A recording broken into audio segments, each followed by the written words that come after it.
주말 아침 아빠와 딸이 아파트 앞에서 배드민턴을 치고 있습니다. 근처에 있던 엄마도 웃으면서 이를 지켜보는데요. 평범한 가족처럼 보이던 이들, 하지만 충격적인 비밀이 있었습니다. 오늘 사건 연구소의 키워드는 숨겨진 아이입니다. 자, 양 변호사님, 이게 12년 전에 벌어진 일이죠? 네, 그렇습니다. 굉장히 무서운 일이었습니다. 사실 2012년이었어요. 사건의 발단은. 부천에 있는, 경기도 부천에 있는 한 초등학교에 입학했던 7살 아이가 4월경부터 갑자기 무단결석을 한 겁니다. 그래서 집에도 연락을 해보고, 주민센터를 통해서 연락을 해보고, 공문도 보내고 해도 전혀 대답이 없었던 겁니다. 그래서 4년이 지나서 왜 이게 4년이나 필요했는지 모르겠습니다만, 어쨌든 교육당국에서 이거를 신고를 했어요. 그래서 본격적으로 경찰이 이 수사에 나섰는데, 어머니에게 연락을 먼저 해봤더니 어머니가 나도 잘 모른다. 아이가 가출을 했다. 그리고 심지어 친어머니인데 아이 나이를 잘 모르겠다. 이런 식의 횡설수설 대답이 들어왔던 겁니다. 결국에는 이제 경찰이 나설 수밖에 없는 상황이었고, 이 친부를 찾아서 이 체포를 하고 보니까 이 사람이 그냥 나는 잘 모르고, 나 지금 몇 년 전에 지금 집을 나왔다가 그 친한 중학교 동창 집에 머물다 왔다. 이런 식의 대답을 하는 거죠. 그래서 일단 그 지인의 집을 압수수색을 시작을 했습니다. 근데 그 지인의 집에서 뭐가 나왔죠? 네, 지금부터 정말 충격적인 내용을 전해드려야 되는데요. 이 두 개의 가방 안에는 당시 7살이던 남자아이의 시신 일부가 담겨져 있었습니다.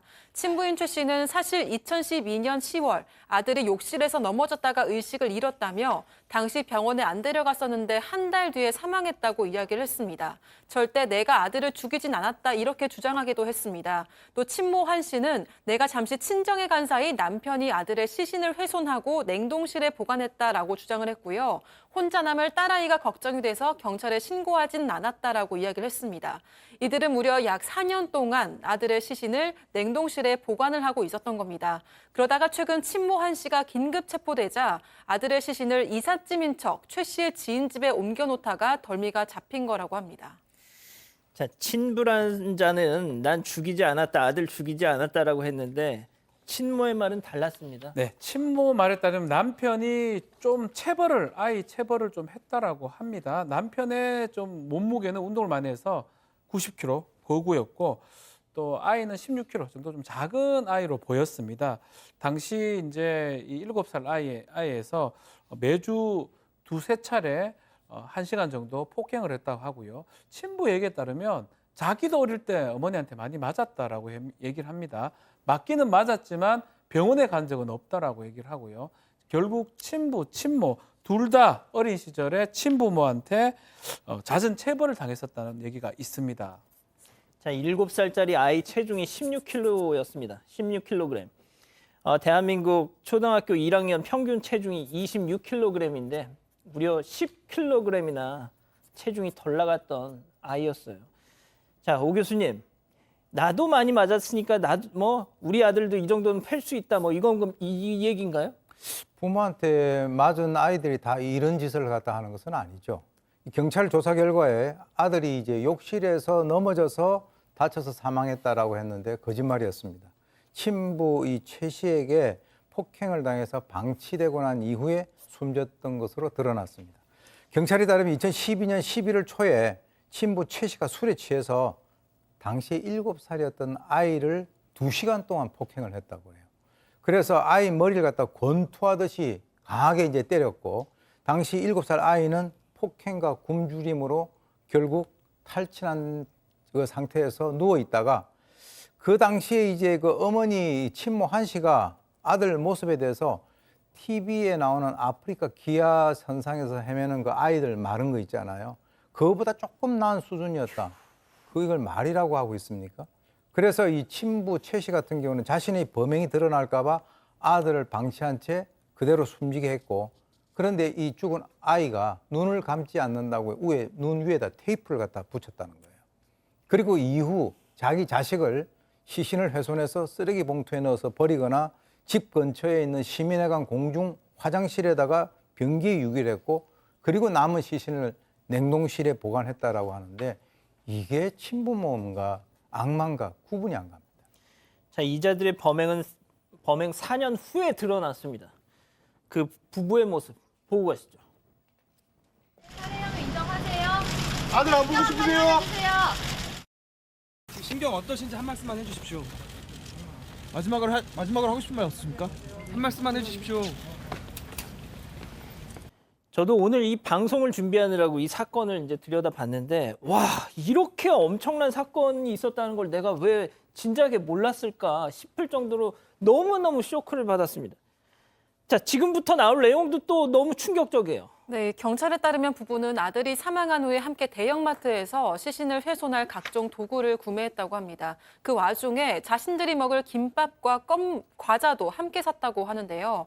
이후 이들은 아들의 시신을 훼손한 후에 냉동실에 넣었고 단골 치킨집에서 치킨 한 마리를 배달시켜서 먹었다고 합니다. 또 시신 냄새를 없애기 위해서 하루 종일 청국장을 끓이기도 했다고 하고요.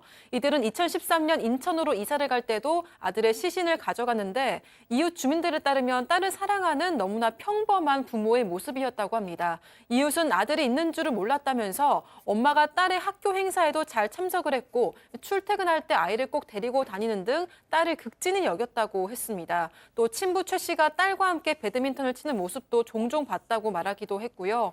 부부는 아들을 죽이고도 태어난 일상을 보내면서 그야말로 평범한 가족 행세를 했던 겁니다.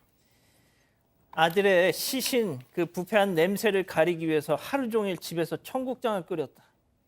이 자들은 정말 악마입니다. 정말 이해하기가 어려운 게 체포된 후에도 정말 꼬박꼬박 끼니 잘 챙겨 먹었다라고 합니다. 그리고 어떤 맥락에서 나오는지 모르겠는데 재판받을 때도 우리 그 출소 후에는 한식조리사 자격증 따서 음식점 운영하고 싶다 그런 얘기를 재판부에서 했다라고 해요. 경찰에서 도저히 이해가 안 가서 사이코패스 검사를 했는데 또 그렇지 않은 정상인으로 나왔답니다. 그게 저는 더 놀랍기도 한데 어쨌든 재판을 받은 결과 지금 사체 유기하고 살인죄로 친부에게는 징역 30년 그리고 친모에게는 징역 20년형이 선고가 됐고요. 두 사람의 친권, 그러니까 딸에 대한 친권 있죠? 친권도 박탈했습니다. 자, 오 교수님, 하물며 유영철도 말이죠. 자기 자식 앞에서는 정말 순한 양이 됐다라고 제가 책에서 봤거든요. 유영철 같은 경우는 죄를 자기가 자백을 하지 않으니까 경찰에서 너희 아들을 데리고 와서 대면을 시키겠다, 대지를 시키겠다 이렇게 하니까 술술술술 불었습니다. 그러니까 이 두 사람 같은 경우는 아까 말씀하신 대로 우리가 평면적으로 비교를 할 수는 없지만은 정말 유영철보다도 더 정말 악마 같은 인간들인데 어떻게 자기들이 낳은 그 자식을 갖다가 그런 식으로 살해하고 또 거기에서 또 어떤 그런 잔인한 짓을 갖다가 할 수 있습니까? 이 두 사람 같은 경우는 특히 저는 이 친모라는 사람은 모성 본능이 있잖아요. 이 아버지하고 좀 달라요. 그러면은 그 당시에 정말 자기 남편을 갖다가 어떻게 했었어야지 어떻게 거기에 같이 가담해가지고 이런 식으로 이 사람들 30년, 20년 제가 봤을 때는 너무 약한 게 아닌가 하는 생각도 듭니다. 정말 너무 충격적인 사건입니다.